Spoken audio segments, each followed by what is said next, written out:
peut-être les animaux ont des différences avec nous et ils ont beaucoup de différences avec nous, mais ils ont un point commun qui est qu'ils veulent échapper à la douleur, échapper à la souffrance et échapper à la mort qui leur est imposée.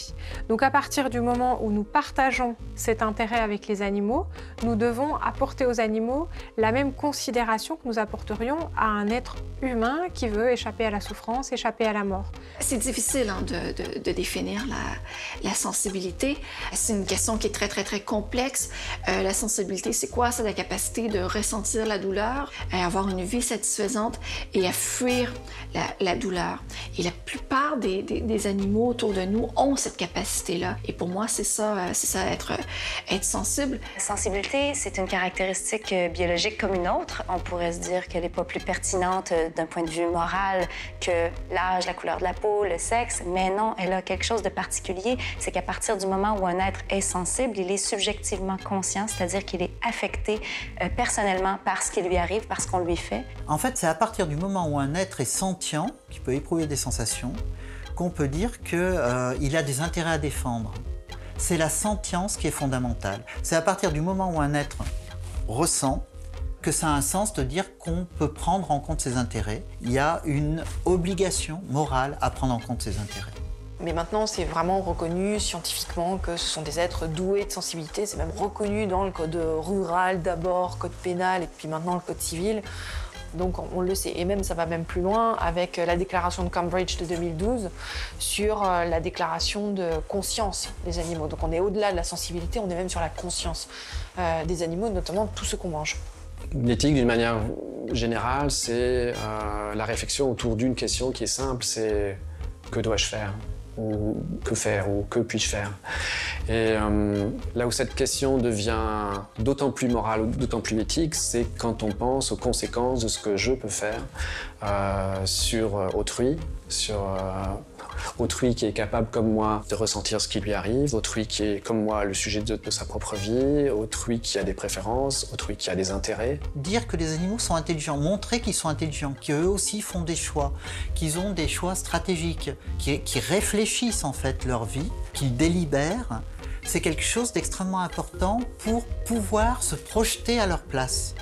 C'est quelque chose d'assez essentiel pour pouvoir en fait ressentir au final de l'empathie et un sentiment de justice ou d'injustice à leur égard. Et je pense que c'est important de réaffirmer le fait que fondamentalement, c'est la capacité à ressentir des sensations et des émotions qui doit importer, justement, quelle que soit l'intelligence. Il y a à la fois l'idée de connaître autrui, de connaître les animaux, en l'occurrence, parce qu'on s'identifie beaucoup plus facilement aux autres quand on les connaît. Et quand on connaît mieux les animaux, on se rend compte qu'ils ont beaucoup de points communs avec nous. On se rend compte qu'ils ont des cultures, qu'ils ont des sociabilités, qu'ils ont de la sensibilité, qu'ils ont une affectivité. Et quand on se rend compte de tout ça, alors c'est beaucoup plus facile de s'identifier aux animaux et de se poser la question justement de la légitimité de ce qu'on leur fait subir.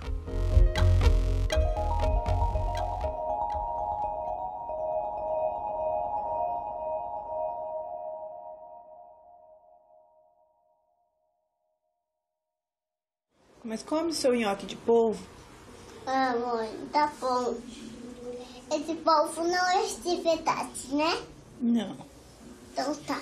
Ele nem fala e nem cabeça dele, né? Cadê a cabeça dele? Não tem cabeça. Isso aí é só as perninhas do polvo picada.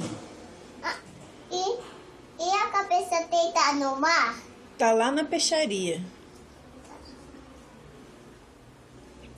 O monstro cortou assim? Cortou. Por quê? Pra gente poder comer, porque senão a gente ia ter que engolir inteiro. Mas por quê?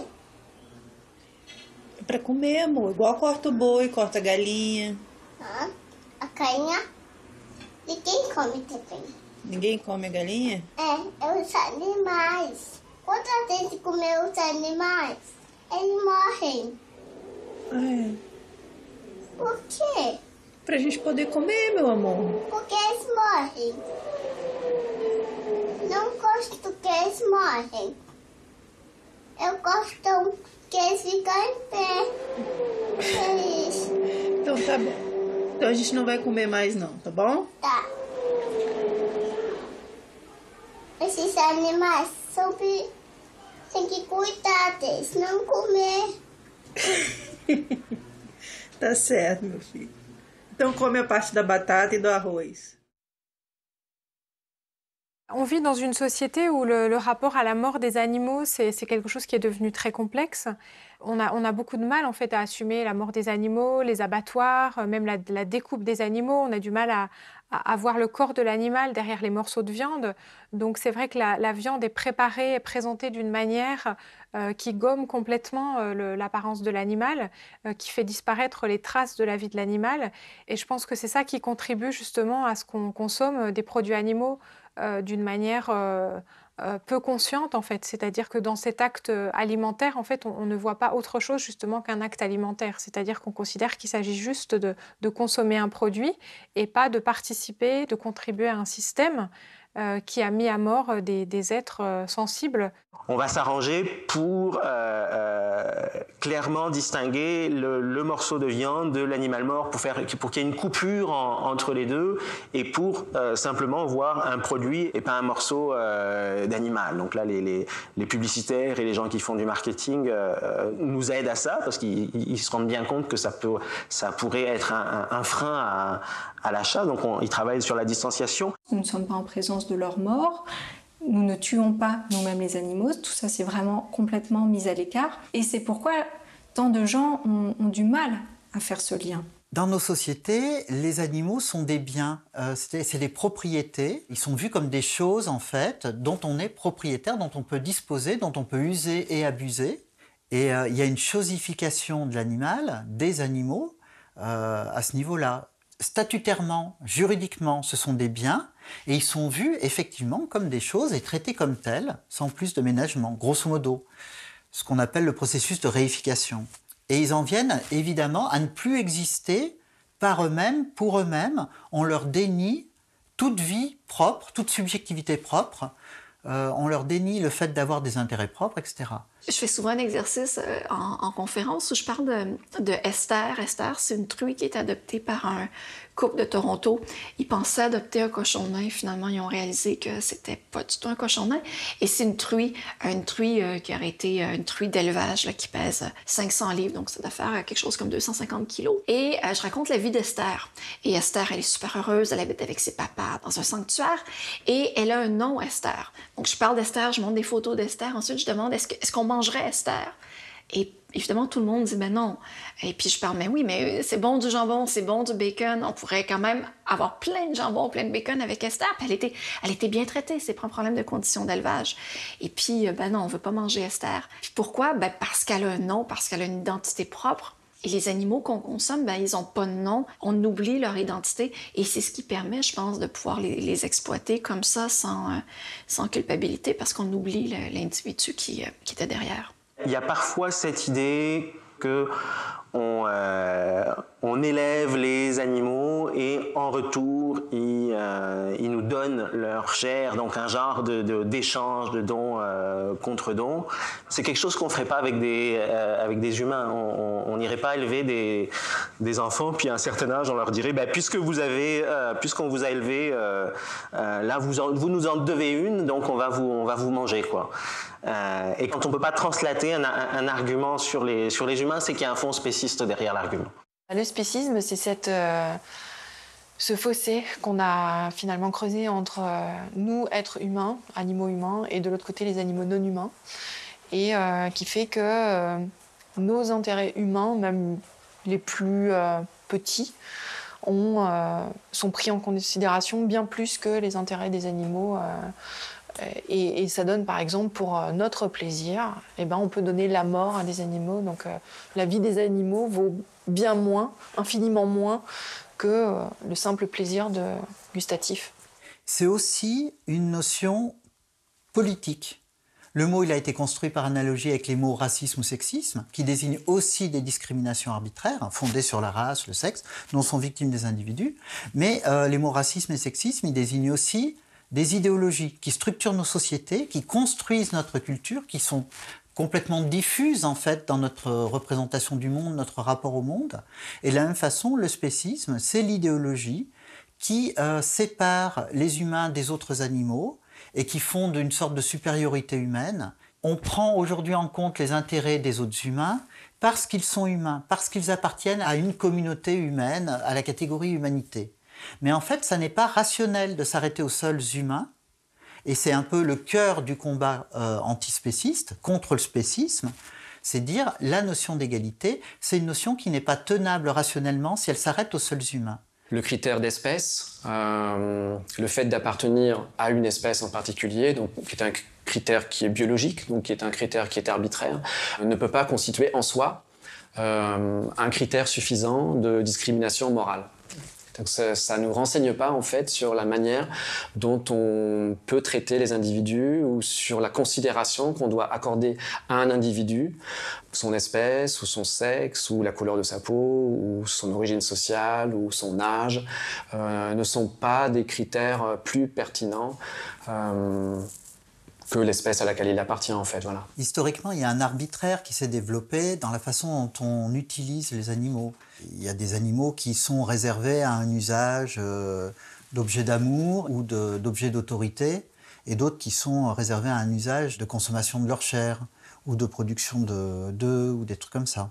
Les relations que nous entretenons avec les autres animaux dépendent souvent de l'espèce à laquelle ils appartiennent, et ce qu'on s'autorise à faire ou ce qu'on s'autorise à leur faire subir ou à endurer peut être en fait très variable en fonction des différentes affinités qu'on peut avoir avec eux ou des proximités ou de la distance, indépendamment de ce que ça leur fait à eux et indépendamment de leur subjectivité à eux, de leur ressenti à eux. Les animaux sont placés presque culturellement dans certaines catégories. 99% des animaux qui sont exploités, c'est dans la catégorie consommation alimentaire. Ceux qu'on a commencé à manger, forcément, c'était des animaux qui étaient, qu'on a réussi à domestiquer, qui ont été relativement dociles. Donc eux, ils sont passés dans la catégorie de ceux qu'on mange. On a les animaux qui sont considérés comme outils de divertissement, que ce soit dans les zoos, les cirques, les corridas, les combats de coqs ou les delphinariums. On a vraiment les animaux qui sont de ce côté-là. Et puis après, on a les animaux qui vont nous ressembler, qu'on va utiliser dans l'expérimentation animale ou dont on aura déterminé certaines caractéristiques qui vont nous intéresser. Donc on est vraiment là-dedans, quoi. Je pense que cette catégorisation-là, elle est purement arbitraire.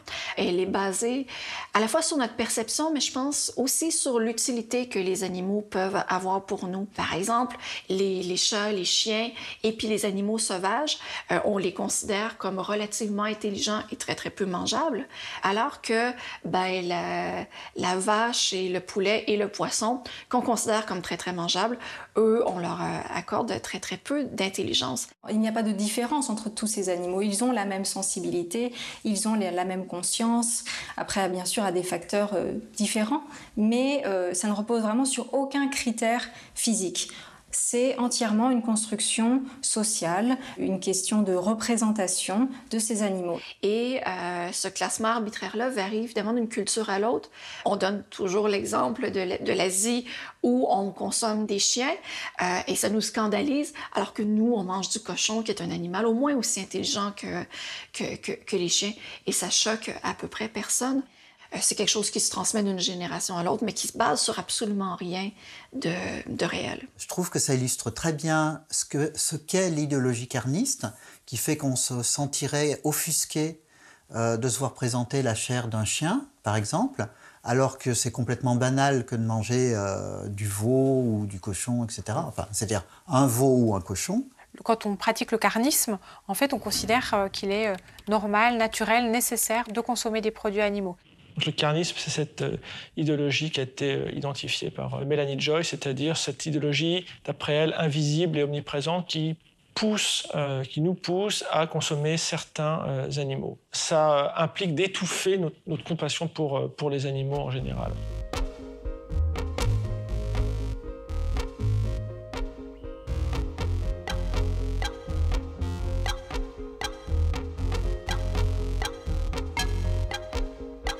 Et donc, il faut vraiment se déporter, prendre un autre positionnement, critiquer ce positionnement dominant pour se rendre compte qu'en fait, c'est un positionnement parmi d'autres. C'est un choix qu'on fait de considérer que c'est normal, que c'est justifié de consommer des produits animaux.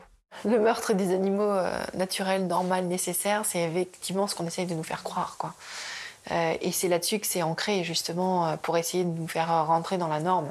Le carnisme, c'est l'idéologie de notre monde, c'est l'idéologie de la viande, en fait, qui est reliée à l'exploitation animale qui produit de la viande. Et c'est là encore une idéologie globale, une sorte d'idéologie totale qui se niche dans les moindres détails de notre façon de nous rapporter aux idées de vaches, de chiens, à nous comporter avec ces animaux et à nous comporter vis-à-vis des produits carnés, quoi.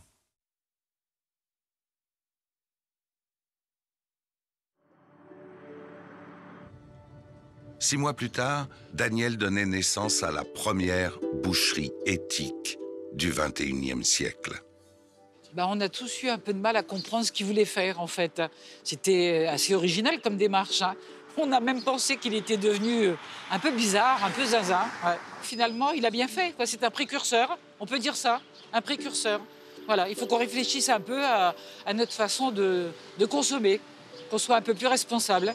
Donc c'est bien. Daniel est ému à la pensée de tout le chemin parcouru pour en arriver jusque-là. Regardez, pas un seul morceau de cadavre ici. Hein? C'est pas beau, ça? Le principe est simple. La boucherie éthique permet de conserver une alimentation carnée sans atteinte à la vie d'un animal innocent. Voici la première publicité vidéo sur cette innovation, largement diffusée et visionnée sur Internet. Tuer des animaux, c'est pas très rigolo. Mais moi, j'adore la viande et puis tout le monde en demande. Alors pour en manger, nous, on préfère prélever. On enlève des morceaux, juste ce qu'il faut, et on met des prothèses pour qu'elles soient plus à l'aise. Alors pourquoi tuer si on peut juste prélever? La boucherie éthique, manger la conscience tranquille.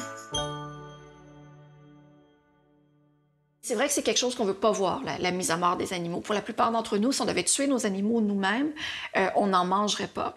Mais je pense que pour les éleveurs aussi, c'est quelque chose qu'ils veulent pas voir, la mise à mort de leurs animaux. Plein d'éleveurs vont nous dire « J'aime mes animaux comme mes enfants, j'en prends un soin jaloux. » Leurs enfants, ils les envoient pas à l'abattoir. C'est vraiment deux mondes complètement distincts et c'est souvent des entreprises différentes qui font chacune des étapes. À partir du moment où l'animal sort de la ferme, l'éleveur s'en occupe plus du tout, il l'oublie puis il va rapidement le remplacer par un autre. Et il n'y a personne, en fait, qui voit la chaîne au complet entre la naissance de l'animal puis sa mise à mort. Sinon, chaque personne regarde son petit morceau et se dit qu'elle n'est pas vraiment responsable de la suite. Il y a vraiment 3 étapes complètement distinctes avec d'un côté l'élevage, le transport, l'abattage. Et donc on est sur tout un tas d'acteurs différents. Bien sûr, tout le monde sait que les animaux sont tués dans les abattoirs, mais quelque part, on relègue ça un petit peu loin de nous. Et quand on se rend vraiment compte de ce qui se passe, on est juste horrifié. Et c'est la même chose pour les éleveurs. On voit justement dans le cas de petits éleveurs qui doivent accompagner leur animal à l'abattoir ou qui le tuent de leurs propres mains. Il peut y avoir phénomène de résistance, entre guillemets. Et ces éleveurs, petit à petit, accoutumés vraiment à leurs animaux, accoutumés à leur intelligence, à leur affection, etc., vont décider de ne plus les tuer. Donc je pense qu'il y a une volonté assez consciente de distinguer véritablement ces 3 secteurs afin d'éviter ces phénomènes d'attachement et afin que tout se fasse de manière automatique et mécanique pour mettre à mort les animaux. On parle souvent de la mise à mort comme une expérience traumatisante, mais le transport de l'animal jusqu'à l'abattoir est quelque chose d'important. Ceux d'entre nous qui ont des chats ou des chiens savent que, par exemple, la première fois qu'on met un animal dans sa voiture pour l'amener à quelque part, l'animal est traumatisé. Imaginez si les animaux sont entassés les uns sur les autres sur une longue distance, c'est absolument terrorisant. Ça a été une des premières enquêtes que j'ai faites, moi, de savoir comment étaient transportés puis amenés jusqu'à l'abattoir il y a quelques années ces animaux qui n'arrivent plus à se déplacer seuls, qui normalement sont intransportables et qui, à l'époque, en tout cas, étaient encore transportés et déchargés, qui avec un treuil, etc. Enfin, rajouter de l'abominable à l'abominable, c'était assez flagrant. Notamment une truie qui avait une patte cassée. Donc bonne souffrance sur la patte, ça se voyait juste à son attitude, à son regard. et où le gars qui déchargeait a essayé d'abord de la pousser de façon à ce qu'elle se mette debout et qu'elle soit déchargée comme ça, et ensuite il est allé chercher une chaîne et l'a accrochée à la patte qui était cassée. Donc de façon à la tirer à l'extérieur. Et donc sur la patte qui lui faisait mal, quoi. Il nous disait mais oui, mais comme ça on peut récupérer tout le reste de la viande. On n'abîme pas une autre partie de l'animal, quoi. Donc voilà, le transport ça peut aussi être ça. L'animal normalement ensuite va être étourdi, étourdissement qui peut et qui très souvent ne va pas entièrement fonctionner. L'animal peut donc être encore conscient au moment du dépeçage.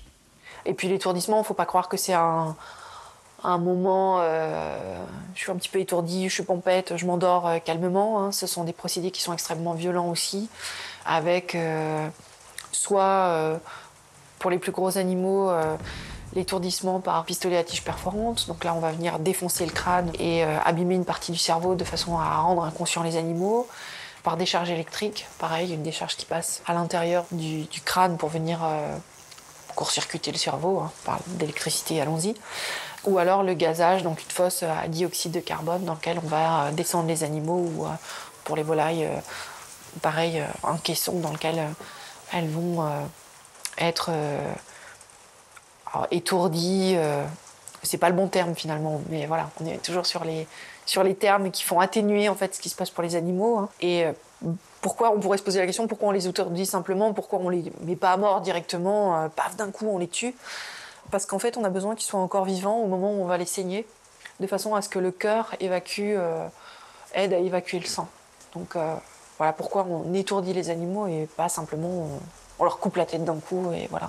Puis une fois que tous les animaux sont tués, ils deviennent simplement de la viande. Et c'est intéressant parce que dans les abattoirs, le côté où les animaux sont vivants, puis le côté où les animaux sont morts, c'est souvent des parois étanches. Les animaux sont plus appelés de la même façon. Une fois qu'ils sont morts, ils deviennent de la viande. Ils ne sont plus du tout un animal.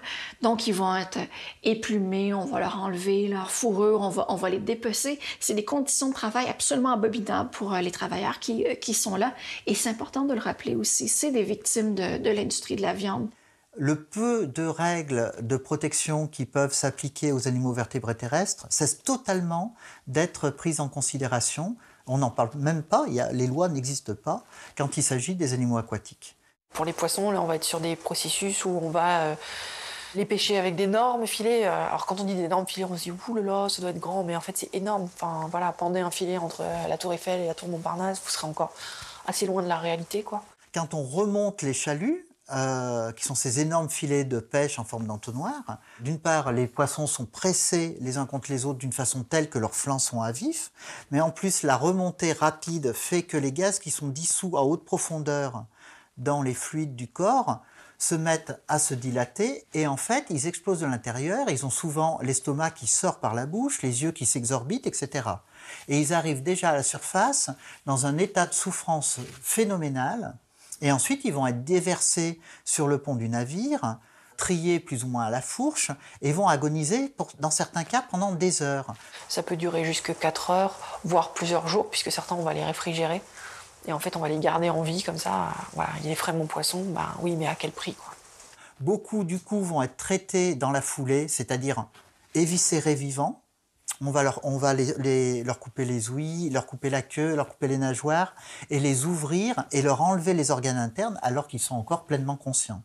Et ça se passe pour des centaines de milliards de poissons chaque année.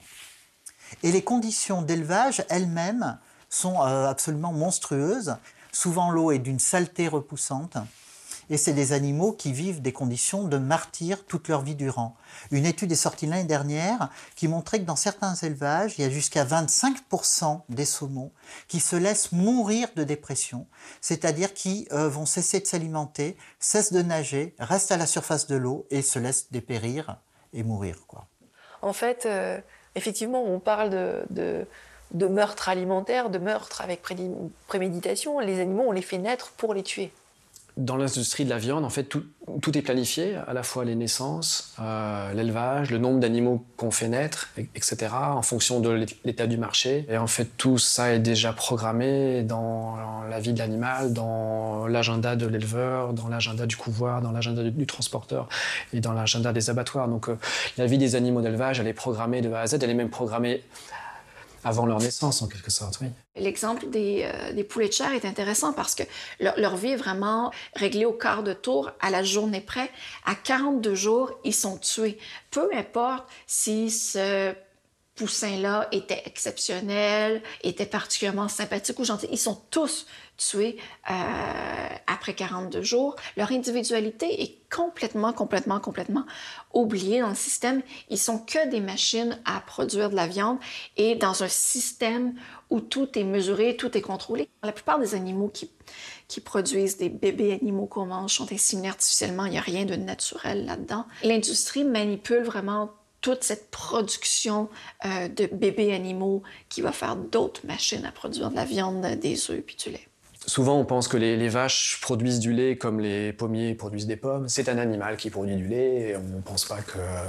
Bah oui, il faut que, comme tout mammifère, il faut que la vache ait un petit pour qu'elle ait une lactation. En tant que mammifère aussi, on allaite. Donc le lait, on voit bien quand on allaite, il n'y a pas de problème. Sauf que là, on est sur des animaux, les vaches, les chèvres, qu'on va avoir élevés exprès pour, à qui on va avoir retiré leur petit pour pouvoir prendre le lait. Et puis, on a aussi cet imaginaire qu'on nous apprend depuis tout petit. Hein. Les vaches sont dans une ferme plutôt avenante, sont dans les prés, elles donnent du lait, elles sourient en donnant leur lait.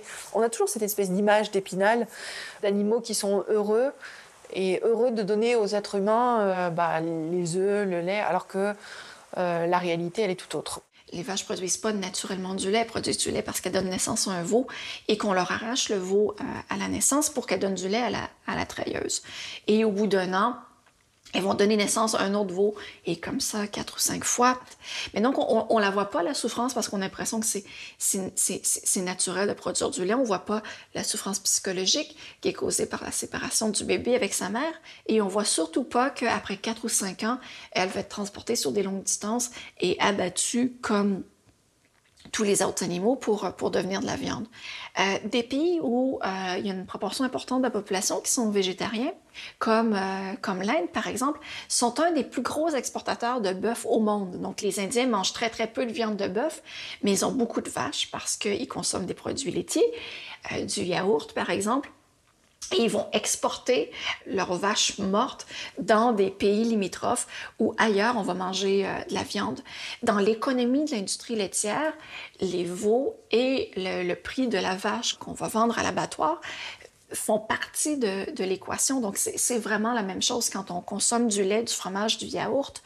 On encourage l'économie de la viande et on ne peut pas avoir une industrie laitière sans avoir une industrie de la viande. Par rapport aux œufs, le problème, c'est pas l'œuf en lui-même, c'est vraiment ce qui se passe pour la poule. Aujourd'hui, l'élevage, c'est l'élevage des poules pondeuses, c'est la moitié des poussins qui naissent qui sont des mâles qui sont broyés au départ, c'est des poules qui partent à la réforme au bout d'un an de ponte, et le débécage. Il y a beaucoup de faits même dans les élevages de vaches laitières, de chèvres, de poules pondeuses, qui font lever les cheveux sur la tête, quoi. On les maltraite, on les tue. Rien qu'en France, c'est 3 millions d'animaux par jour qui sont tués dans les abattoirs et plusieurs dizaines de millions de poissons qui sont mis à mort aussi pour finir dans les assiettes. C'est la face visible de la maltraitance, le fait de les tuer. Mais toutes les étapes avant, tout ce qui est séparation, tout ce qui est insémination, tout ce qui est mutilation, c'est des étapes incontournables de la vie des animaux, quel que soit le mode d'élevage. Puisque même en bio, pour obtenir du lait, on va séparer le veau d'avec sa mère. On utilise dans l'industrie du veau un appareil qu'on achète facilement sur Internet pour castrer à froid les veaux. On fait la même chose sur les porcs. Donc, c'est fait à froid, c'est fait par l'éleveur lui-même, pas par un vétérinaire, sans anesthésie. C'est une pratique qui est tout à fait normale, tout à fait légale. Il y a quelques années, un propriétaire de chien qui a utilisé cet appareil-là sur son chien. Il a été accusé au criminel, en vertu du code criminel canadien, et il a été condamné de cruauté envers son animal. C'est quand même intéressant de constater qu'effectivement, c'est très, très, très cruel de castrer à froid un animal, mais qu'on le fait avec un appareil qui est utilisé quotidiennement partout dans le monde pour castrer des animaux. Mais on s'en fout complètement parce que c'est des animaux de ferme et dès que c'est une pratique normale dans l'industrie, ces animaux-là ne sont pas protégés par aucune loi. Donc, des étapes qui sont difficiles pour les animaux, c'est le moins qu'on puisse dire. On peut parler de calvaire, on peut parler d'actes de torture parfois sur les animaux, quoi. Et vraiment, les questions de la légitimité de les tuer, elles se posent avec d'autant plus de force qu'on se rend compte de ce qu'ils subissent pour un produit ou pour des produits dont on n'a pas besoin. Ce qui est paradoxal, c'est qu'à la fois, les êtres humains n'ont pas envie de faire du mal aux animaux. Enfin, voilà, on ne doit pas maltraiter et tuer sans nécessité. Tout le monde est d'accord avec ça. Et en même temps, de par nos modes de consommation, on n'a jamais autant maltraité et tué d'animaux, quoi. Au moment même où on percute sur nos actes, on est dans une situation où on n'a jamais fait autant de mal aux autres animaux. L'exploitation animale telle qu'elle sévit aujourd'hui à l'échelle mondiale, c'est quelque chose de phénoménal qui est quasiment inimaginable. Aujourd'hui, chaque année, on estime qu'il y a 64 milliards d'animaux vertébrés terrestres qui meurent dans les abattoirs sur la planète entière. Mais si on devait parler des animaux aquatiques en général, alors là, le nombre qui paraissait déjà faramineux explose totalement, puisqu'aujourd'hui on estime que c'est entre 1000 et 3000 milliards de poissons, pour ne s'en tenir qu'à eux, qui sont tués chaque année. Alors on peut faire un comparatif avec le nombre d'humains, par exemple d'êtres humains qui se sont succédés sur la planète depuis qu'on a décrété qu'il y avait des êtres humains. Donc on est à peu près 100 milliards à s'être succédés sur la planète. Donc en fait, chaque année, on tue 10 fois plus d'autres animaux qu'il y a eu d'êtres humains qui se sont succédés depuis la nuit des temps. Et ça, c'est encore sans tenir compte des pêches illégales, qu'on estime à environ 25%, c'est-à-dire qu'ils ne déclarent pas leur prise. Et c'est sans tenir compte de l'ensemble des animaux marins qui sont pêchés sans être voulus et qui sont rejetés morts à la mer, et dont on estime qu'ils constituent entre 10 et 40% des prises. Donc on imagine le nombre d'animaux qui sont concernés. Et là encore, je ne parle que des poissons, je ne parle pas des céphalopodes, qui sont sans doute des centaines de milliards à être tués chaque année, et les crustacés, dont on sait aujourd'hui qu'eux aussi sont sentients, sont sensibles, les homards, les crevettes, les crabes, etc., qui sont sans doute encore plus nombreux que les poissons, notamment les crevettes, à souffrir et à mourir dans des conditions absolument épouvantables. Plus les chiffres sont grands, plus c'est difficile. C'est-à-dire que nous, on est habitués à jongler mentalement avec des chiffres à 3 zéros, 4 zéros. La différence entre 1 million et 1 milliard, c'est pas quelque chose qu'on sait vraiment sentir, qu'on arrive vraiment à sentir. Souvent, on sent qu'il y a plus de différence entre 1 et 1000, par exemple, qu'entre 1 million et 1 milliard, alors que ça n'a rien à voir. Souvent, quand on veut susciter l'intérêt des gens, on veut dénoncer les abus envers les animaux, on va renvoyer à le nombre d'animaux exploités. Et on va toujours parler en termes de quantité. C'est inimaginable le nombre d'animaux qu'on a servis pour des fins humaines et c'est ce qui semble scandaleux. Pourtant, quand il s'agit des êtres humains, oui, bien sûr, exploiter, tuer, maltraiter de très nombreux êtres humains, c'est pire que d'exploiter, tuer ou de maltraiter un seul être humain. Mais un seul suffit à nous indigner. On se rend compte que les droits fondamentaux, c'est quelque chose de très important et qu'il suffit qu'un seul être humain voit ses intérêts fondamentaux violés pour qu'on s'en offusque et qu'on veuille mettre fin à ça. Il faudrait, je pense, par souci de cohérence, avoir la même attitude envers les animaux. C'est pas parce qu'ils sont nombreux à être exploités que la situation est grave, c'est parce que on traite chacun d'eux comme des commodités, comme des ressources à notre disposition, ce qui est foncièrement injuste. Je m'appelle Mauricio, j'ai 48 ans. J'ai travaillé pendant 6 ans et 10 mois à l'abattoir municipal de Limoges. Les gens qui n'ont jamais mis un pied dans un abattoir, ils ont du mal à s'imaginer ce que c'est. En fait, à l'abattoir, presque tous les mois, chaque mois de l'année, et ils vont demander par agence intérim et des ouvriers. On va te former sur le tas. Il n'y a pas de formation avant. Pourquoi chaque mois, il y en a 10 intérims qui viennent parce qu'ils savent, eux, déjà, que la première semaine, le premier jour, la moitié, ils vont sauter. On te traite avec de mépris, on te prévient depuis le début, écoute, ici, c'est pas un boulot pour te péter. Hein. Tu es une petite nature ou tu es un homme? Vous avez entendu ça? Presque tous les jours, les premières semaines. On entend beaucoup que dans les abattoirs, en France, les animaux souffrent pas, qu'ils sont tués sans souffrir. Ça vous fait rire? Bien sûr, bien sûr, bien sûr. Est-ce qu'ils souffrent, les animaux, dans l'abattoir? Bien sûr qu'ils souffrent, les animaux, bien sûr. Du premier jusqu'au dernier, tous. Est-ce que vous avez un souvenir précis d'un animal, peut-être d'un regard d'un animal, d'une scène qui vous reste plus que les autres? Je ne supportais pas voir les bêtes vivants avec leurs yeux, parce qu'on voit leur regard de détresse, quoi. Certaines bêtes qui sont en train de te demander qu'est-ce qui est fait là?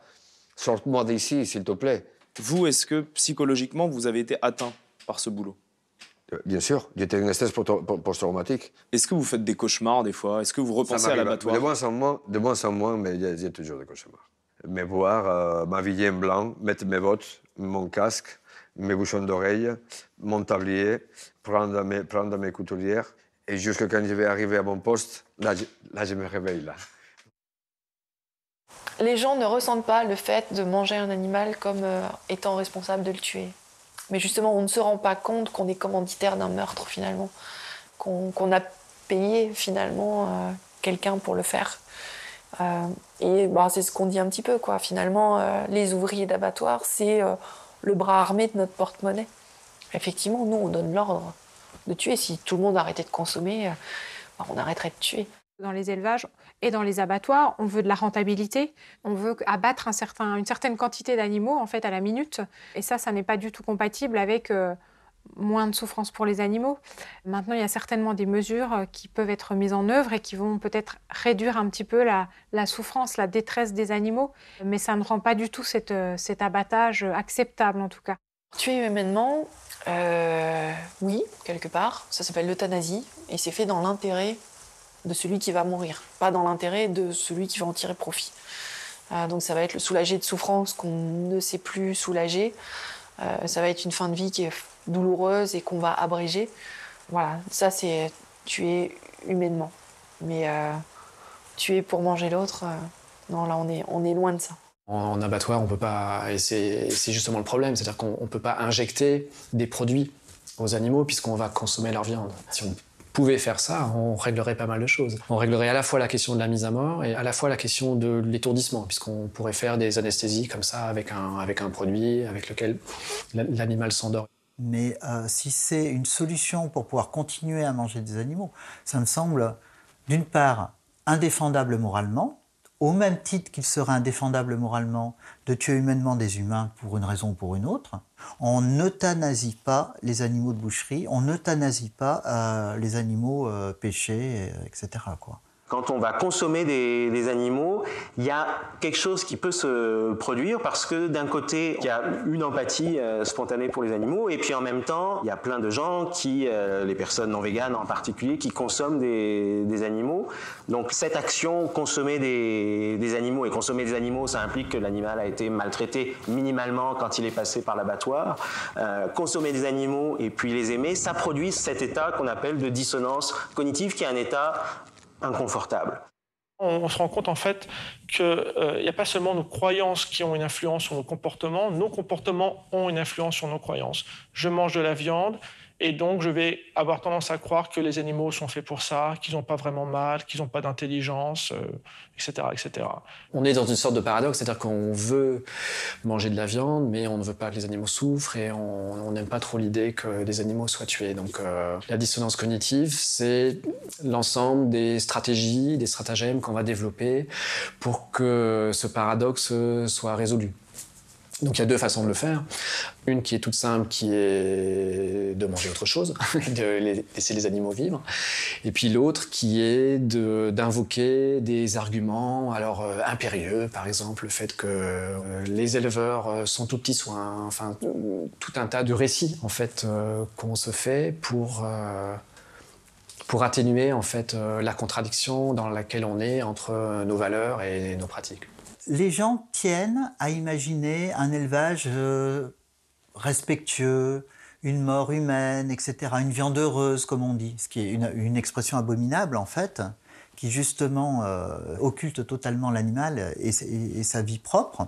On peut toujours se projeter dans un monde imaginaire et imaginer qu'on bichonne les animaux, qu'on tient compte de l'ensemble de leurs intérêts, etc., mais on a quand même du mal à ce moment-là à imaginer qu'on se mettrait à les tuer pour un oui ou pour un non, donc par exemple pour les manger, ou à les utiliser de force pour tel ou tel travaux, etc., quoi. Il me semble que ça ne va pas ensemble. C'est une question qui revient souvent, un élevage sans souffrance. Et cette possibilité hypothétique d'un élevage sans souffrance permet à plusieurs personnes de manger de la viande, de consommer des produits laitiers ou des œufs sans se sentir coupable. Je pense que la notion de bien-être est quelque chose d'élastique. C'est une notion qui est élastique et la définition qu'on a du bien-être varie d'une personne à l'autre. Je pense que c'est une notion un peu fourre-tout et chacun lui met un peu ce qu'il veut. Aujourd'hui, on parle de bien-être, mais finalement, c'est un peu une espèce de maquillage sur des atrocités qu'on fait subir aux animaux. On va parler de bien-être animal dans les abattoirs, le lieu où on leur donne la mort. Bon. Si on essaye de le considérer vraiment comme étant un état, l'état de bien-être dans lequel on est heureux, épanoui, etc., là, on ne va pas pouvoir parler vraiment de ça dans la plupart des élevages. Si on parle simplement d'avoir à manger, à boire, d'être à l'abri des intempéries, etc., voilà, il y a beaucoup d'élevages qui vont revendiquer du bien-être animal. L'élevage, c'est une activité où un type de pratique qui vise une instrumentalisation de l'animal, qui a un objectif bien particulier et qui, du coup, va poursuivre cet objectif et nécessairement va être amené à ne pas prendre en compte les intérêts des animaux. Et je crois qu'aujourd'hui, on a un essai désespéré de garder cette histoire de droit de vie ou de mort absolu sur les autres. Alors on va essayer de jouer en faisant valoir qu'il ne faut pas faire souffrir les animaux ou ne pas les faire souffrir inutilement, mais qu'à cette condition, on peut continuer à les tuer pour un oui ou pour un non. Et donc on essaye de faire valoir une sorte de double morale. Pour les humains, ce qui compte, c'est le droit à la vie, c'est fondamental. Et le fait que les humains souffrent est moins important, c'est relégué à un second niveau. À tel point qu'on est prêt à empêcher des humains de se suicider ou d'être euthanasiés parce que leur vie est sacrée, est tenue comme pour sacrée, quitte à leur faire endurer les pires souffrances. Et à l'inverse, par contre, la vie en elle-même des animaux n'importerait pas, seule compterait leur souffrance. Il y a une grande mode pour l'omnivorisme consciencieux, le fait de consommer des animaux qui seraient élevés dans des conditions humaines sans trop les faire souffrir. On se dit qu'à ce moment-là, il n'y a aucun problème moral de manger des œufs, boire du lait, mais consommer aussi de la chair animale, pour autant qu'ils aient été élevés et tués de manière indolore ou sans trop souffrir. Ça consiste à dire je ne veux pas abandonner la tradition familiale qui consiste à manger de la viande. Je considère toujours que l'espèce humaine peut assujettir les animaux. Et en même temps, j'aime pas trop les voir souffrir. Alors, je continue à en manger, je continue à les exploiter, mais gentiment. Donc, je les égorge, mais avec compassion. Je les maltraite, mais toujours bien gentiment. Voilà, il faut trouver un juste milieu. L'égorgement gentil, c'est un juste milieu, et il faut continuer dans cette voie-là. Être vraiment un omnivore consciencieux, ce qui en théorie est possible. Donc ça veut dire quelqu'un qui ne mange que des produits animaux issus d'élevage avec de hauts standards. Mais ça voudrait dire que cette personne-là est végane 9/10 du temps, parce que les produits animaux qui sont disponibles par défaut proviennent de l'élevage industriel. Donc pour être un véritable omnivore consciencieux, à la limite, c'est plus d'efforts que pour être végane. Les omnivores consciencieux, les gens qui achètent que du bio, etc., ou élevés en plein air, des gens qui raffolent des labels, ont tendance à largement sous-estimer la viande et les produits d'origine animale qu'ils consomment. Puis il y a cet effet de halo en quelque sorte. J'ai mangé il y a 4 semaines un poulet élevé en plein air ou je sais pas quoi. Et donc j'ai tendance à considérer que tout ce que je mange qui vient des animaux est en fait, ils ont été élevés dans des conditions humaines, dignes, responsables, etc. Ça permet aussi de ne pas sortir du spécisme, parce que l'omnivore consciencieux, il maintient l'idée qu'il y a une différence fondamentale entre les humains et les autres espèces, puis qu'il y a un genre de suprématie humaine, que c'est quand même malgré tout correct d'utiliser un autre animal pour son plaisir. Le véritable problème dans ce phénomène-là, je pense, c'est ailleurs, c'est que ce n'est pas que le bien-être des animaux qui a une valeur, une importance d'un point de vue moral. Les animaux sensibles, non humains, ont comme nous intérêt à ne pas être tués de manière prématurée. Ils ont un intérêt à l'égard de leur propre vie. Une fois qu'un être existe, qu'il est conscient, qu'il est capable d'avoir des intérêts individuels, raccourcir sa vie, le priver de tous les moments, les plaisirs futurs dont il aurait pu profiter si on ne l'avait pas tué, c'est grave moralement, c'est une atteinte à ses droits fondamentaux et toute la mode de l'omnivorisme consciencieux passe complètement à côté de la reconnaissance de l'intérêt fondamental à la vie des animaux non humains sensibles, de même que leur intérêt fondamental à la liberté, à être traités comme des égaux, à échapper à l'assujettissement. Une des difficultés, une des armes du carnisme ou du spécisme, c'est vraiment le fait qu'on aime être accepté par les autres. On a besoin de se sentir reconnu. L'autre expérience, moi, qui me parle beaucoup, c'est l'expérience de H, où vous avez une dizaine d'étudiants. Un seul est expérimenté, ne sait pas ce qui va se passer, et les autres sont complices. Et donc, on les fait comparer des segments, et la réponse est évidente.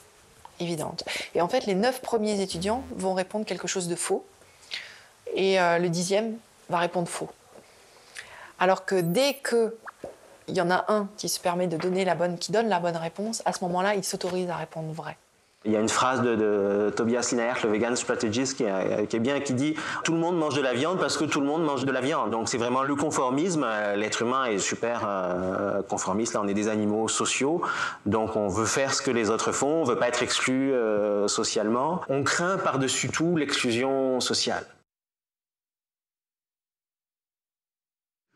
Do you know there are over 600 million vegetarians in this world?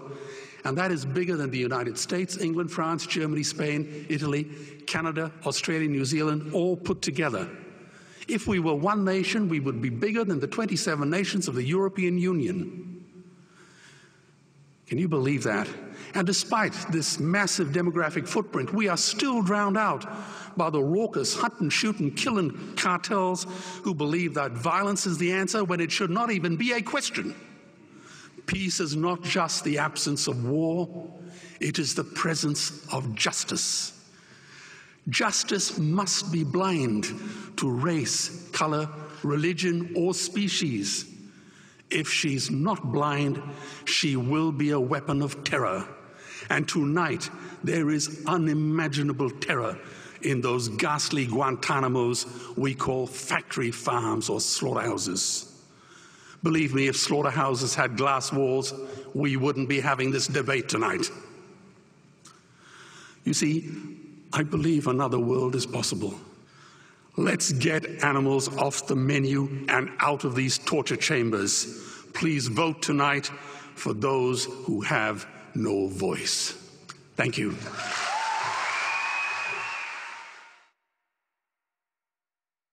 Dès qu'on s'implique sur une question aussi importante que celle des droits des animaux, dès qu'on fait un geste aussi important que celui d'arrêter d'exploiter les animaux pour se nourrir, pour s'habiller, souvent, il y a une ouverture qui se fait aux autres formes d'oppression et c'est plus facile de lutter sur elles par la suite. On les voit davantage, tout devient un petit peu plus saillant. Le mouvement vegan et antispéciste sera complètement efficace s'il refuse toute forme de violence à l'égard d'autres êtres vivants et notamment à l'égard des êtres humains. On n'a pas une empathie pour les animaux, une empathie pour les humains. On n'a pas deux vases communicants et c'est pas parce que je m'occupe des animaux que je m'occupe moins des humains.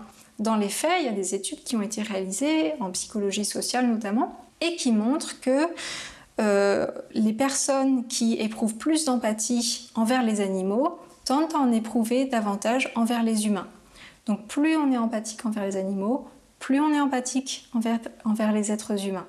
Donc il n'y a pas cette idée que j'aime mon chien parce que j'aime pas les êtres humains, ou ils sont véganes, ils sont fous des animaux, mais ils détestent l'humanité, ils sont misanthropes. Ça n'est pas vrai. Et je ne dis pas qu'il n'y a pas d'exception, mais globalement, ça n'est pas vrai. Voilà. Et les gens qui sont plus compatissants envers les animaux ont tendance à être plus envers les êtres humains et réciproquement. En fait, ce qui m'est apparu aussi bien du point de vue des considérations philosophiques que du point de vue d'un certain nombre d'expériences en psychologie morale, c'est qu'il n'y a pas du tout d'opposition entre le véganisme et l'humanisme. Et même au contraire, on peut tout à fait voir le véganisme dans le prolongement d'une certaine forme d'humanisme. Il y a cette idée que j'aime bien, que j'emprunte à Peter Singer, d'une extension du cercle de la moralité.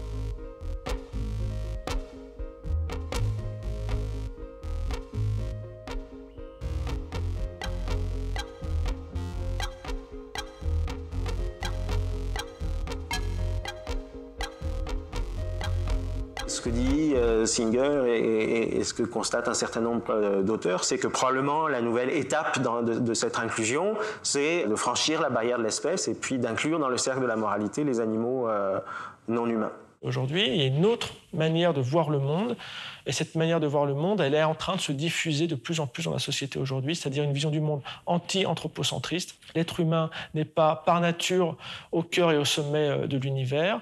L'humanité, elle se gagne, elle n'est pas reçue par une divinité ou par la nature. Le véganisme peut aussi être entendu comme un humanisme en ce sens-là, parce que plus les gens sont sensibles aux animaux non humains, plus les gens arrivent à remettre en question la frontière de l'espèce, plus ils risquent aussi d'être attentifs aux dominations à l'intérieur de l'espèce humaine, aux dominations intra-humaines, et à être du coup moins racistes, moins sexistes. D'une certaine manière, le refus de la violence faite aux animaux, c'est le refus de la violence faite à nous-mêmes, en fait. C'est-à-dire qu'on est toujours, d'une certaine manière, le propre référent de nos valeurs morales. Et donc, souvent, on constate que les gens qui sont investis dans la cause animale sont souvent investis, pas toujours, malheureusement, mais souvent investis dans d'autres causes humanitaires, humanistes et ce genre de choses, parce que c'est un mouvement global. Il y a des études de sociologie ou de psychosociologie qui ont montré que, en général, plus les gens sont racistes, plus il y a des chances qu'ils soient sexistes et plus il y a des chances qu'ils soient spécistes. Et inversement, c'est pas des liens de cause à effet, c'est des liens de corrélation. Les choses sont mêlées, sont d'une façon un petit peu inextricable. Elles forment une sorte de matrice globale et changer un point peut amener à modifier les autres. Et de façon générale, on se rend compte qu'effectivement, les gens qui vont être mobilisés sur la question du sexisme ont plus de chances d'être mobilisés sur les questions du racisme ou du spécisme, et inversement. Je pense que quand on s'engage pour les droits des animaux, ça veut dire qu'on essaie de donner plus de droits aux plus faibles et on essaie de réduire le droit que les plus forts s'octroient sur les plus faibles. Donc pour moi, c'est vraiment quelque chose qui va exactement dans le même sens que les luttes sociales, c'est quelque chose qui va vraiment dans le même sens que le féminisme. Le terme spécisme a été créé par analogie avec le racisme et le sexisme. Et il y a vraiment plein de liens qu'on peut faire entre le spécisme et le sexisme. Mais je pense que le point commun dans les deux cas, c'est la notion que c'est une discrimination arbitraire, dans un cas sur l'espèce, dans un cas sur le sexe, et qu'il y a aussi une espèce de notion d'objectivation. Quand on a un comportement sexiste envers quelqu'un, à quelque part, on l'objectifie, on oublie la personne derrière, et on voit que son sexe, on le voit un peu comme un objet. Les femmes vont dire comme un morceau de viande quand elles se font siffler sur la rue, par exemple. Et puis, dans le cas des animaux, ça semble absolument évident qu'ils sont objectifiés et vus non pas comme des individus, mais comme des morceaux de viande. Il y a aussi des points communs au niveau des structures sociétales, notamment cette histoire de propriété, le fait qu'il y a des êtres qui sont propriété d'autrui. On peut faire vraiment un parallèle entre les différents types de rapports d'appropriation qui ont existé dans nos civilisations. Je pense que l'exploitation animale est fortement liée au patriarcat, ou en tout cas avec les valeurs patriarcales d'ailleurs en anglais. Pour parler d'élevage, on va utiliser le terme husbandry, le terme de mari.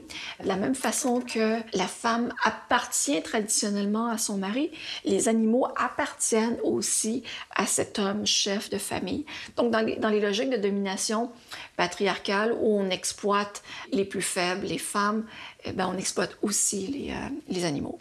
Il y a une étude néo-zélandaise qui a montré que les omnivores valoriser davantage ce qu'on appelle la dominance sociale. En gros, c'est un index en psychologie qui va mesurer des choses comme le respect de l'autorité, l'attachement aux hiérarchies.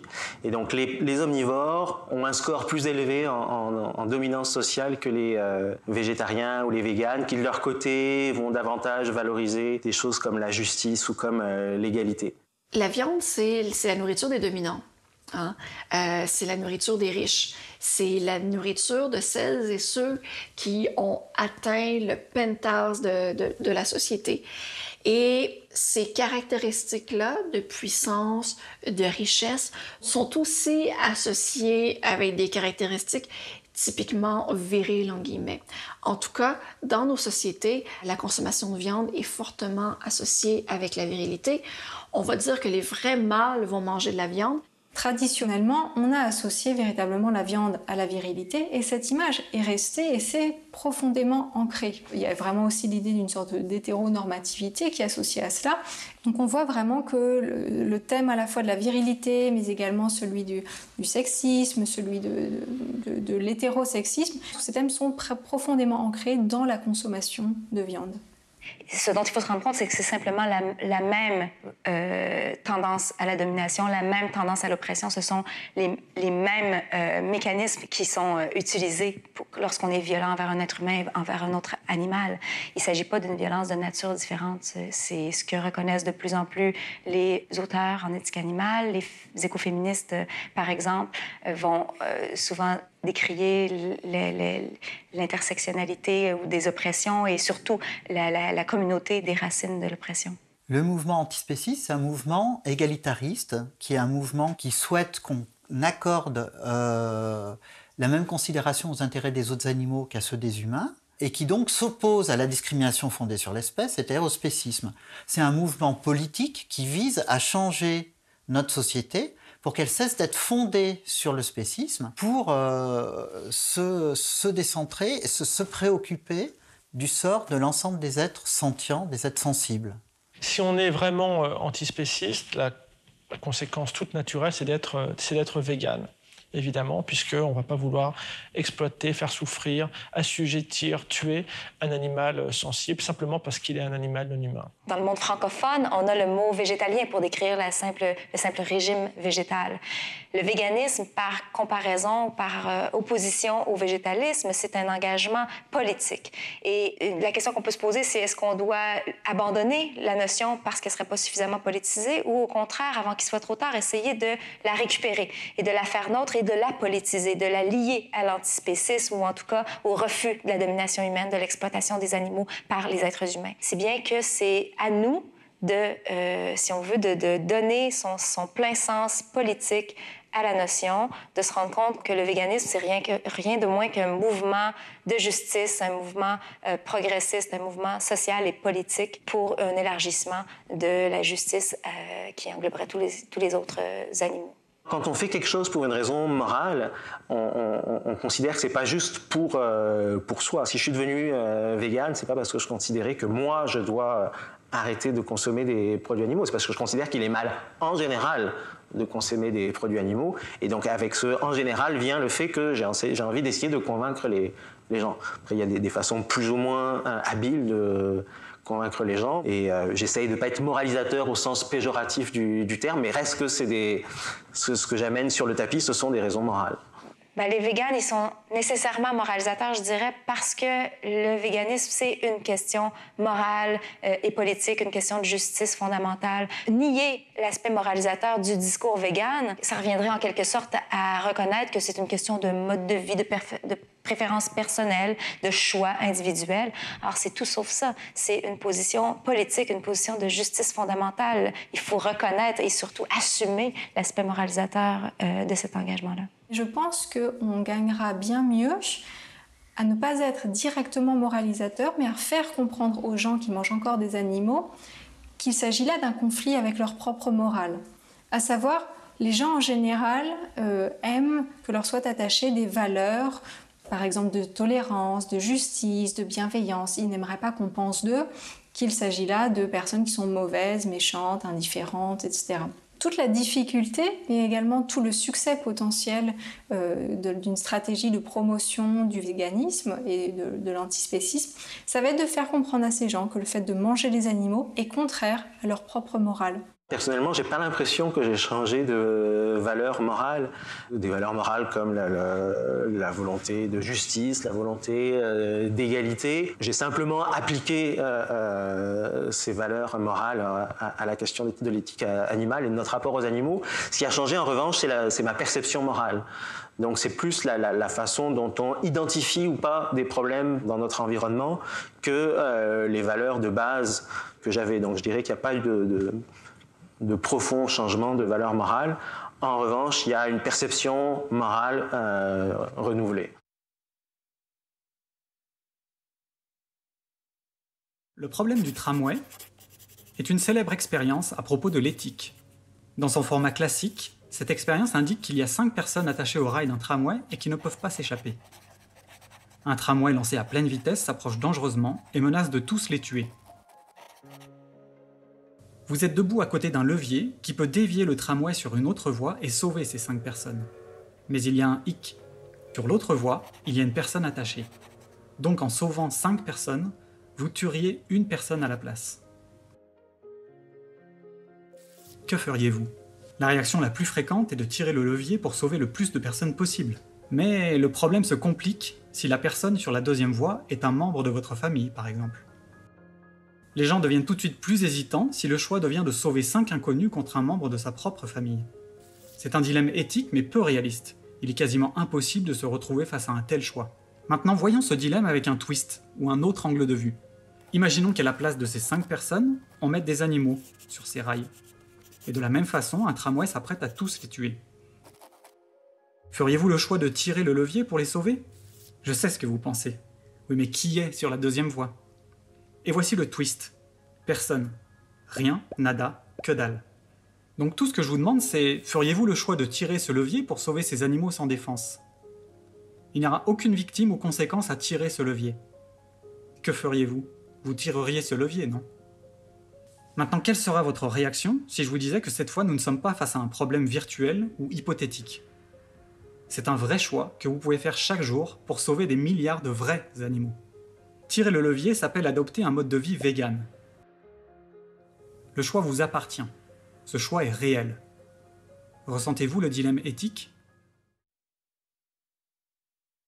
Les choix qu'on fait tous les jours, les choix quotidiens que nous faisons, sans qu'on s'en rende compte, ont des conséquences sur tout un tas d'animaux qui sont derrière et qui vont être affectés dans leur vie par les choix que nous faisons. Il ne faut vraiment pas négliger le pouvoir qu'on a de changer ça en se changeant soi-même, en travaillant sur nos habitudes, en faisant attention, en étant attentif aux conséquences de nos choix de consommation, de l'impact qu'on a. À chaque jour, on peut faire le choix de participer ou non à l'exploitation animale.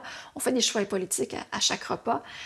Quand on pense au nombre de poissons, de mammifères, d'oiseaux qui sont tués chaque année, on a l'impression que moi, en ne mangeant pas ces animaux-là, je ne ferai pas vraiment une différence. Un de plus, un de moins, qu'est-ce que ça peut faire? Mais le fait est, nous sommes plusieurs individus. Et plus on sera à entreprendre cela dans notre vie quotidienne, plus on aura une force de levier importante contre l'exploitation animale. Il faut que chacun, personnellement, s'engage, donc effectivement change lui-même son mode de consommation. Il y a un engagement très fort qui peut être là-dedans, en faisant partie de la solution plutôt que partie du problème. Le véganisme, à l'heure actuelle, est une forme d'idéal. Il s'agit de faire son possible, de faire autant que se peut, d'essayer autant qu'il est possible d'éliminer l'exploitation animale dans ses propres pratiques et de créer des alternatives. Pour certaines personnes, ça peut sembler complètement impossible à court terme de devenir végane, mais on peut décider 1 fois, 2 fois, 7 fois, 21 fois par semaine de ne pas manger de viande, d'œufs, de fromage. Et c'est déjà un pas important pour les animaux. C'est déjà des vies animales qu'on sauve. Donc, à chaque repas, on fait un choix, puis c'est un choix qui est politique et c'est un choix qui a un impact sur la vie d'animaux. Ce qu'on retrouve dans le mouvement vegan, c'est un petit peu le mythe de la pureté végane. Beaucoup de gens vont dire c'est bien beau, mais ça a l'air tellement compliqué que je ne peux pas le faire. Et du coup, ces gens préfèrent ne rien faire. Et je pense que justement, c'est vraiment au mouvement vegan de montrer qu'il est un mouvement accessible. Et que c'est pas grave si on fait des entorses à son véganisme, parce que ce qui compte, c'est la prise de conscience qu'il y a derrière. Prendre la décision d'adopter un mode de vie vegan, c'est le faire par respect des autres animaux, de leurs intérêts fondamentaux, et c'est nécessairement vouloir faire changer la société, et donc demander aux autres individus à changer leurs habitudes à eux aussi et à militer pour que les institutions en viennent un jour à changer. C'est d'une certaine façon la moindre des choses de s'abstenir soi-même de participer à quelque chose d'aussi innommable que l'exploitation animale, mais qu'on ne va pas changer notre société uniquement en s'abstenant. Ni que ce qu'il y a à attendre le salut de la part des politiciens. Les politiciens changeront des choses quand il y aura suffisamment de rapports de force derrière pour qu'ils puissent soit se le permettre, soit pour qu'ils y soient obligés. Le fait d'obtenir de la viande, c'est un truc de Shadok. C'est-à-dire qu'il va falloir faire pousser des céréales, beaucoup plus que si on nourrissait directement les êtres humains. On va élever des animaux, ça va être long, il va falloir du monde, il faut des abattoirs, il faut plein de gens, transporter, etc.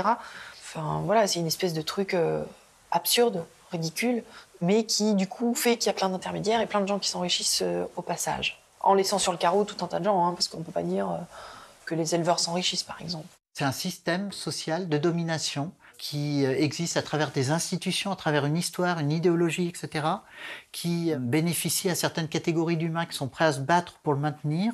Ce qu'on dit souvent, le système ne s'effondrera pas tout seul, il faut le pousser, quoi. Les lobbies de l'agroalimentaire sont à l'Assemblée nationale à peu près chez eux, c'est-à-dire qu'ils conseillent, ils éclairent nos députés, nos parlementaires sur les choix qu'ils doivent faire, sur les lois qu'ils doivent voter, sur les amendements qu'ils doivent proposer, etc.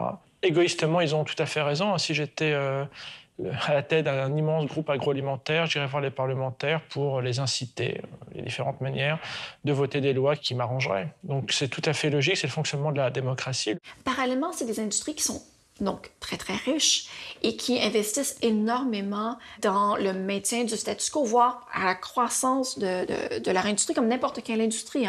Donc, comment on fait ça? On le fait à coup de pub, on le fait dans du placement de produits, mais on le fait surtout en étant présent à toutes les étapes possibles de révision des normes nutritionnelles pour s'assurer qu'on continue de dire aux gens qu'ils ont besoin de viande et qu'ils ont besoin de lait. Il y a des études sur les études qui nous montrent qu'aucune étude financée par une industrie a des résultats qui vont à l'encontre des intérêts de cette industrie-là. Dans la mesure où il est notoire qu'on peut se nourrir sans manger des animaux, la question de la nécessité de le faire ne tient plus du tout debout. On sait tous que c'est indéfendable. On voit bien, même dans les arguments qu'on nous oppose, que ce qu'on cherche maintenant plutôt à mettre en avant, c'est des arguments anthropologiques, de culture, d'identité culturelle, de gastronomie, etc. Mais on est plutôt maintenant dans le comment, c'est-à-dire comment est-ce qu'on va y arriver, par quel chemin est-ce qu'on va y arriver. Dans toutes les questions de lutte sociale ou de changements sociaux, il suffit de 5 à 10% de gens pour faire changer véritablement les choses, parce que ça induit une prise de conscience plus importante dans tout le reste de la société. Donc même s'il n'y avait que 5 à 10% de gens dans toute une société qui étaient véganes, il y aura alors 30 à 40% de gens qui vont soutenir ces véganes. La masse critique comme ça de personnes végétaliennes ou véganes va créer un mouvement qui fait qu'on va avoir dans les médias des gens qui sont véganes, dans le personnel politique des gens qui sont véganes, qui sont attentifs aux droits des animaux. Et puis petit à petit, collectivement, la société va se poser la question de légiférer en fait sur les pratiques qui causent du tort aux animaux, avec une opinion publique de plus en plus favorable, avec des soutiens politiques de plus en plus nombreux. C'est clair que ça va demander un changement politique au final, quoi. Enfin, c'est un engagement de société, quoi. Donc ça va pas se faire à un seul acteur, quoi. Ça va être l'agroalimentaire, ça va être le politique, ça va être le personnel.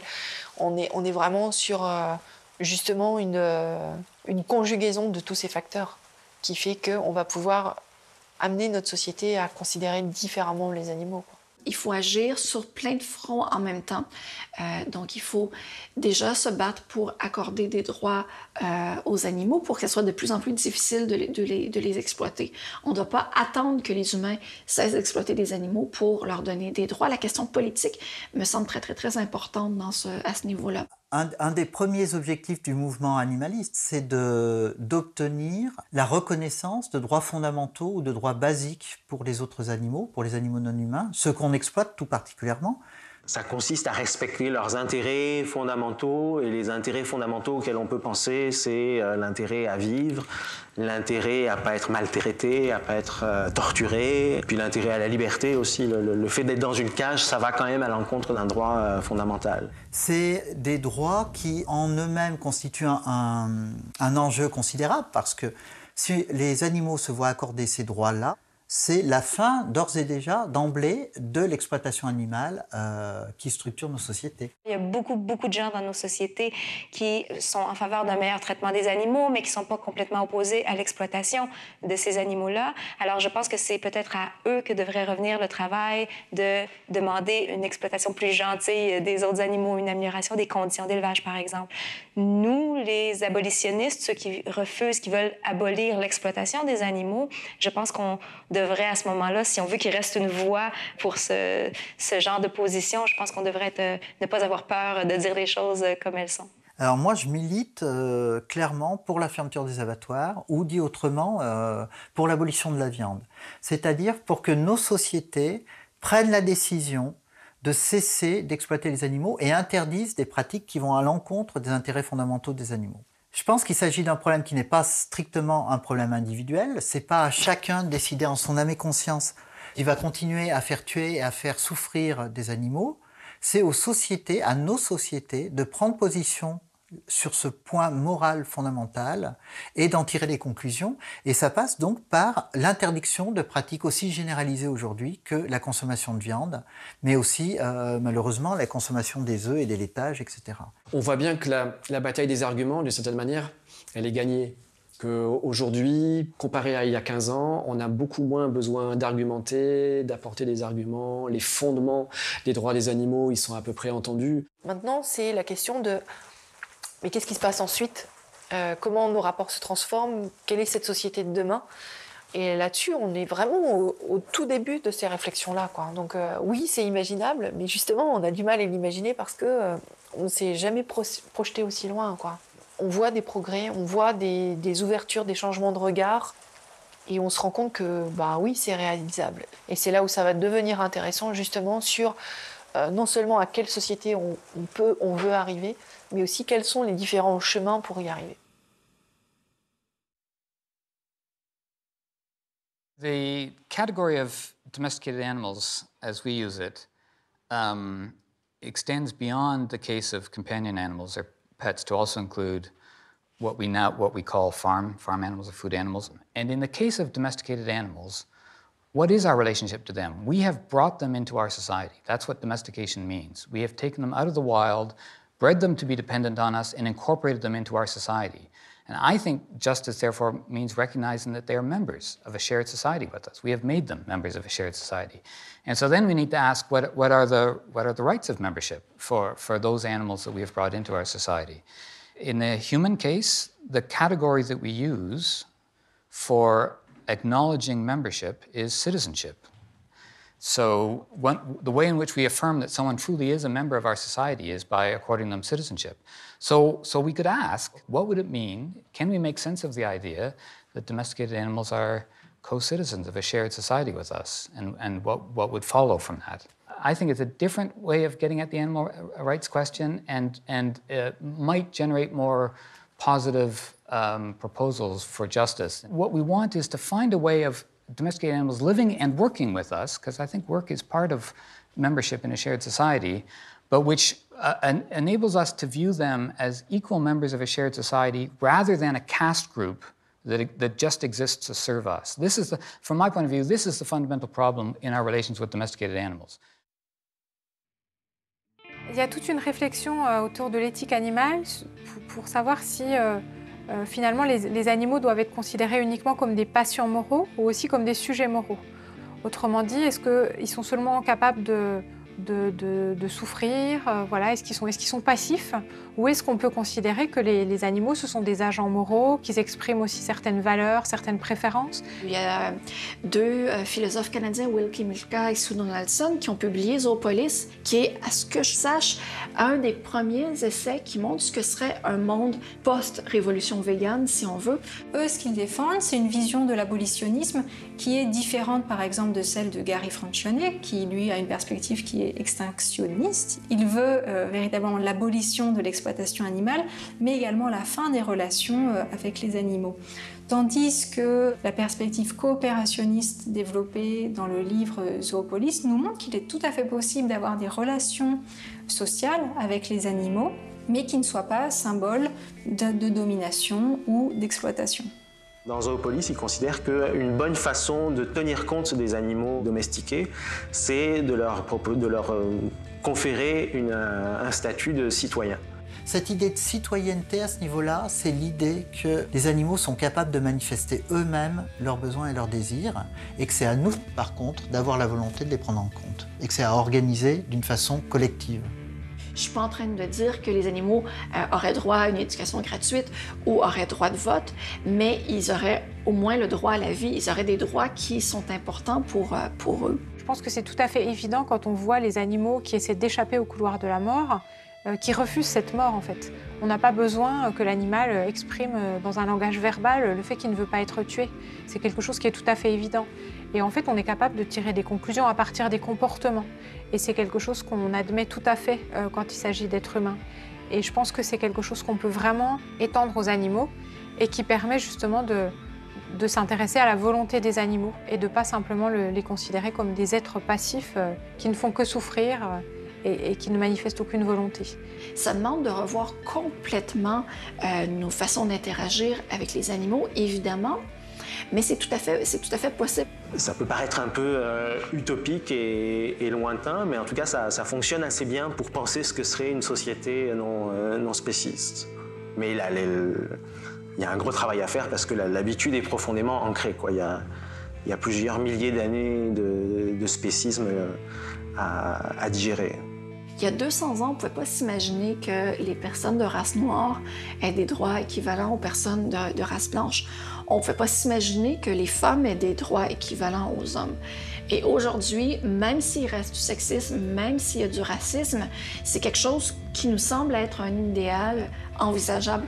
De la même façon, je pense que dans 100 ans, dans 200 ans, peut-être plus tôt, si on a de la chance, on pourrait vivre dans un monde où les animaux ont des droits égaux aux humains.